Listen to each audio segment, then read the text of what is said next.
Action. Ing sawijining wektu, ing pos Kamling, ngumpul wong papat pemuda kampung sing lagi ngrembug babagan keamanan lingkungan kampung. Wong papat mau yaiku sedulur lan loro kancane. Wong papat kasebut jaga tugas kanggo ronda ing lingkungan RT ing wilayah sing dipanggoni. Sedih banget napa mek kita bae sing jaga iki. Kudune lak ketemu wong. Tapi ndek kene mek aku tetep bae. Lah ya kok tambah suwe tambah males.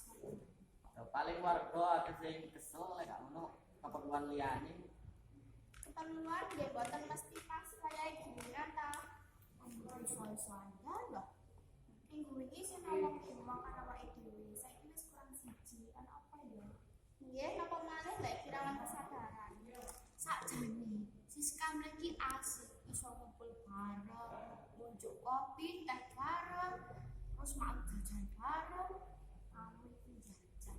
Enak. Sing jelas kegiatan iki kudu dilakokake demi kebaikan awake dhewe lan keluarga. Kan kok lek ono kejadian, kedadean, ono maling lan liyane. Enak banget kita sing jaga liyane sare. Duceluk ngegas. Wis menewake lapor tentang RT. Setuju, pokok tetep nggawe tata krama sing apik. Nipun saniki kita keliling kampung daripada ngobrol baik. Iki viral mana ae. Nyamdan. Ayo budal.